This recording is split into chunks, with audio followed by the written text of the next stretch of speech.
सभी को नमस्कार। आज हम बात करेंगे एमएससी फाइनल के अंदर जो अपना टॉपिक चल रहे हैं सॉलिड के अंदर लास्ट टाइम अपन बात कर रहे थे इंसेंबल की। तो इंसेंबल को आगे बढ़ाते हैं। उम्मीद करता हूँ इंसेंबल की डेफिनेशन आपकी याद होगी। याद नहीं है तो थोड़ी सी अपन रिपीट कर लेते हैं। तो ये बात है इंसेंबल।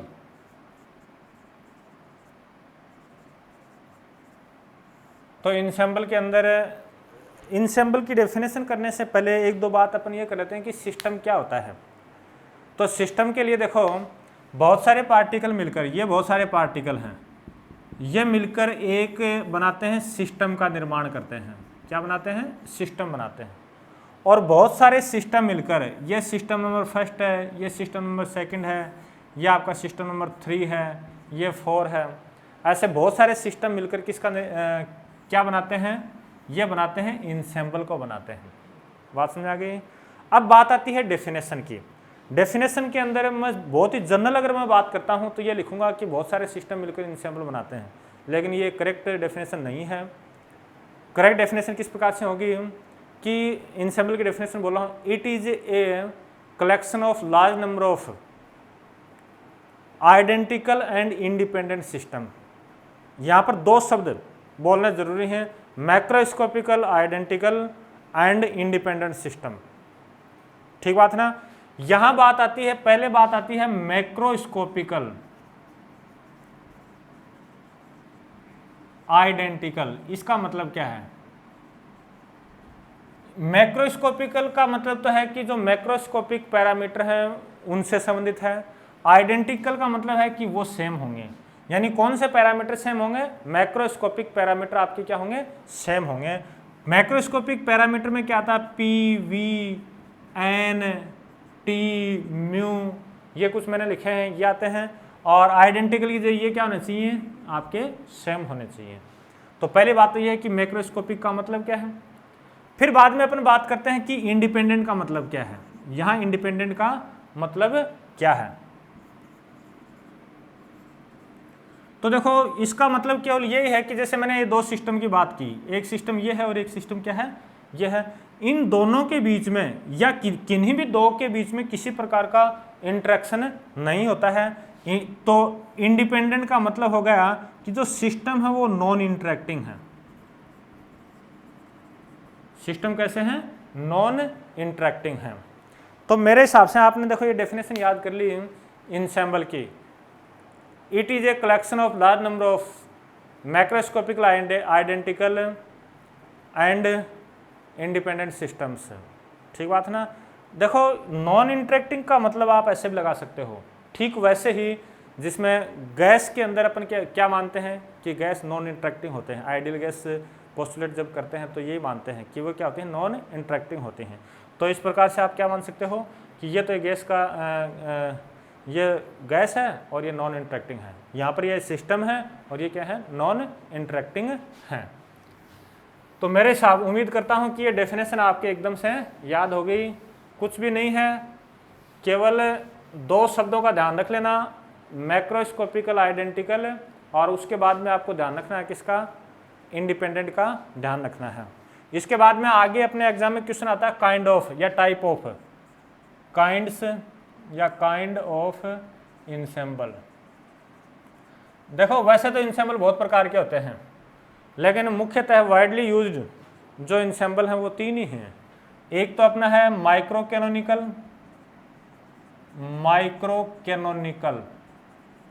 दूसरा अपना है कैनोनिकल, या इसको फर्स्ट दे दिया और इसको सेकंड बोल रहा हूँ, कैनोनिकल, और तीसरा है ग्रैंड कैनोनिकल।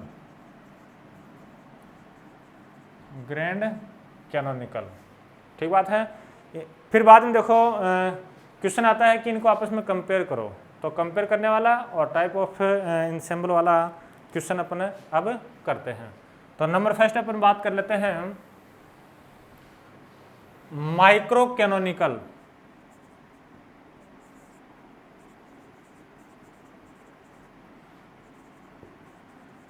इंसेंबल, ठीक है। तो इसको देखो बहुत ही एक तो सरल भाषा में याद करते हैं कि वो इंसेंबल जिसमें जितने भी सिस्टम हैं उन सब का ई, वी और एन क्या है, सेम होता है। क्या याद किया कि वो इंसेंबल जिसके सभी सिस्टमों का ई, वी, एन ये तीनों क्वांटिटी क्या होते हैं, सेम होते हैं। ठीक है ना। इसको देखो लिखने का तरीका अपना ये होगा, डेफिनेशन बाद में बोलूंगा एकदम। ये तो अपना कोई कर लिया अपने इंसेंबल कर लिया। ये जो वॉल हैं ये एक प्रकार से एटमॉस्फेयर से आइसोलेट कर रहे हैं। इसके अंदर माना कि 4 ही सिस्टम है। सिस्टम बहुत, नंबर ऑफ सिस्टम बहुत ज़्यादा होता है, लेकिन यहाँ पे क्या ले लिया, 4 ले लिया। इस सिस्टम के लिए एनर्जी E है और वॉल्यूम V है और नंबर ऑफ पार्टिकल N है।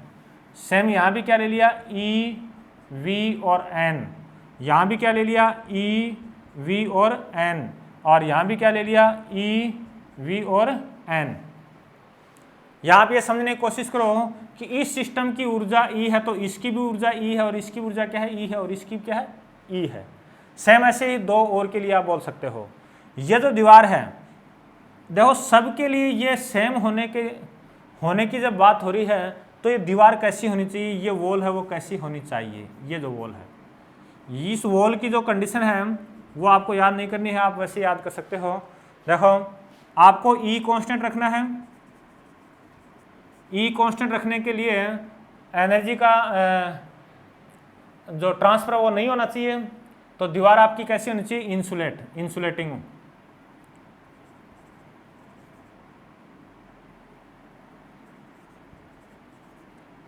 इंसुलेटेड वॉल है।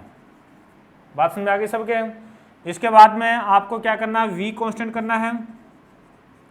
अगर V कांस्टेंट करना है तो देखो दीवार जो वॉल है उसकी साइज वो चेंज नहीं होनी चाहिए।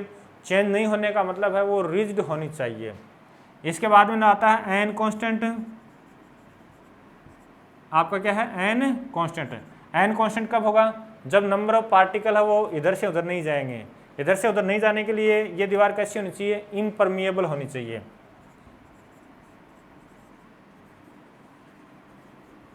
तो एक बार दोबारा रिपीट कर रहा हूं, अगर आपको प्रत्येक सिस्टम के लिए E कांस्टेंट रखना है तो आपकी जो वॉल है वो इंसुलेटेड होनी चाहिए, जिससे कि हीट का ट्रांसफर इधर उधर न हो।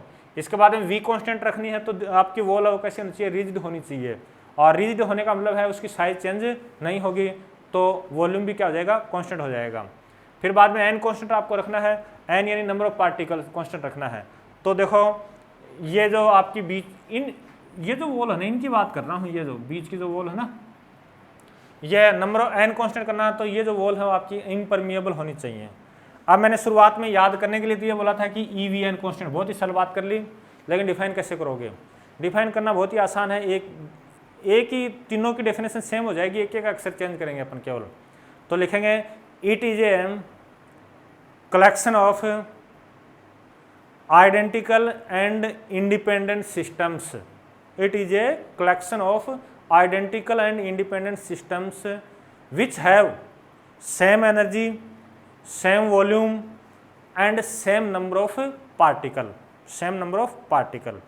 इसी डेफिनेशन को आप ऐसे बोल सकते हो, it is a collection of large number of identical and independent system which characterized by the same macroscopic parameters, same macroscopic same set of macroscopic parameters.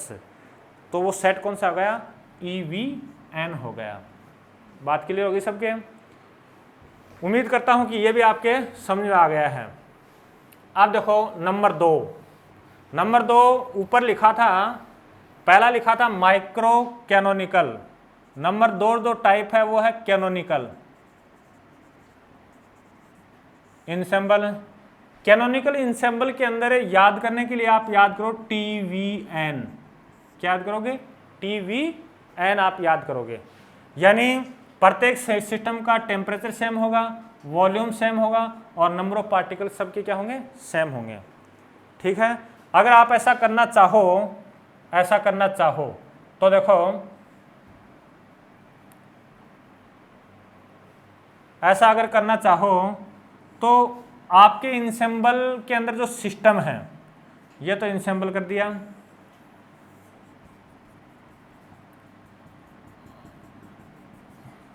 इसके अंदर ये वो सिस्टम कर दी।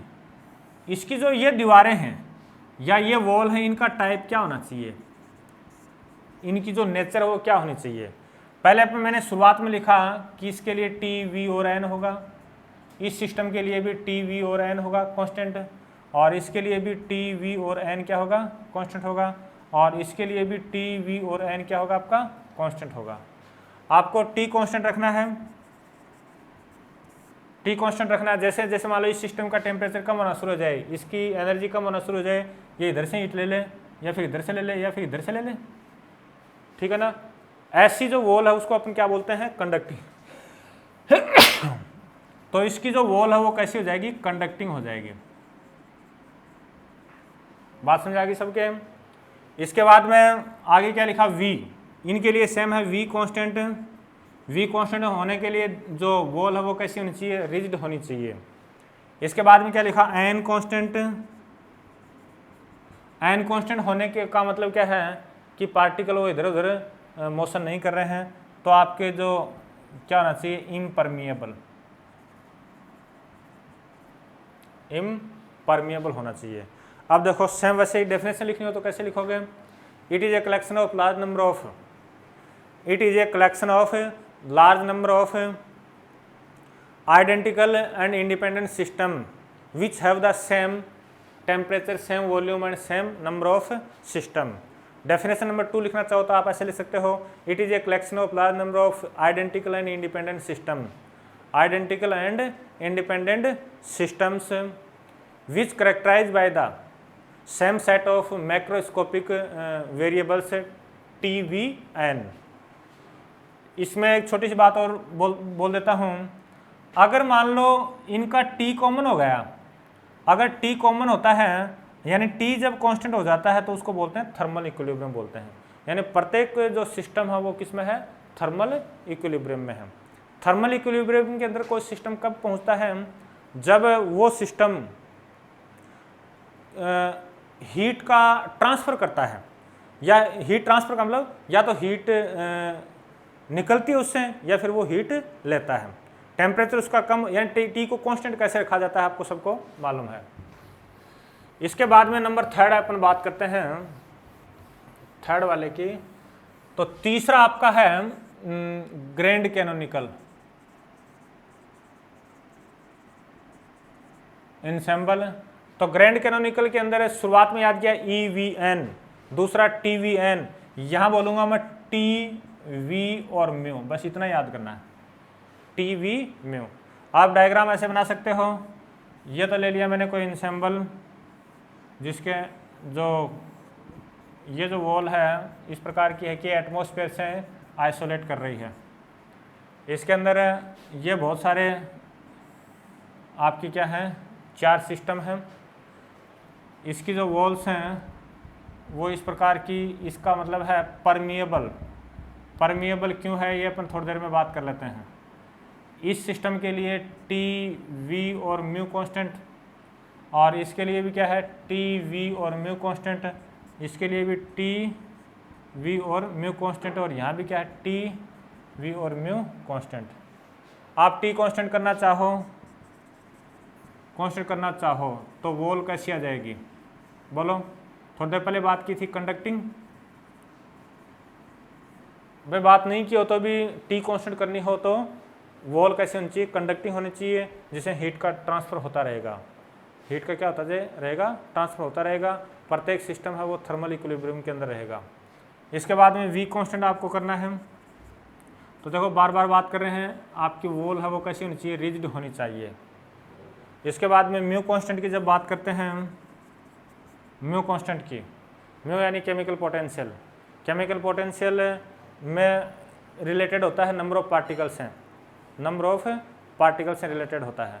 यानी आपके ये इधर उधर होने से, इधर के पार्टिकल इधर चले जाएं, इधर के इधर चले जाएं, तो ये आपकी वॉल है कैसी होनी चाहिए, परमिएबल होनी चाहिए। और परमिएबल होने के लिए ही इसको डॉटेड लिखा है।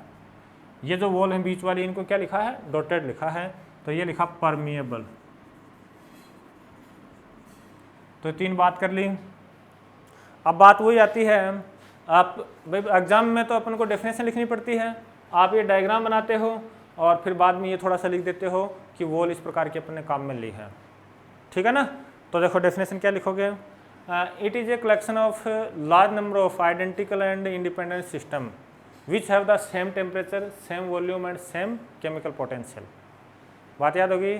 सेम ऐसे ही आप ऐसे दूसरी डेफिनेशन दूसरे प्रकार से ऐसे बोल सकते हो, it is a collection of large number of, it is a collection of large number of identical and independent systems which characterized by the same set of microscopic parameters t v mu। तो इस प्रकार से देखो अपना ensemble complete होता है। Next video के अंदर एक और इम्पोर्टेंट टॉपिक लिवोल थ्योरम अपन करेंगे हम, जो कि आपके एग्जाम की दृष्टि से बहुत इंपॉर्टेंट है। टॉपिक ये भी अपना इम्पोर्टेंट था। देखो आज से जो वीडियो है अपने नए चैनल पर डाले जाएंगे, क्योंकि कॉलेज शिक्षा विभाग की गाइडलाइन है कि प्रत्येक टीचर अपना एक नया यूट्यूब चैनल बनाए। तो आप उस चैनल पे देख सकते हो, ठीक बात है। कोई समस्या हो तो आप कमेंट के अंदर आपकी प्रॉब्लम लिख सकते हो। थैंक यू, धन्यवाद।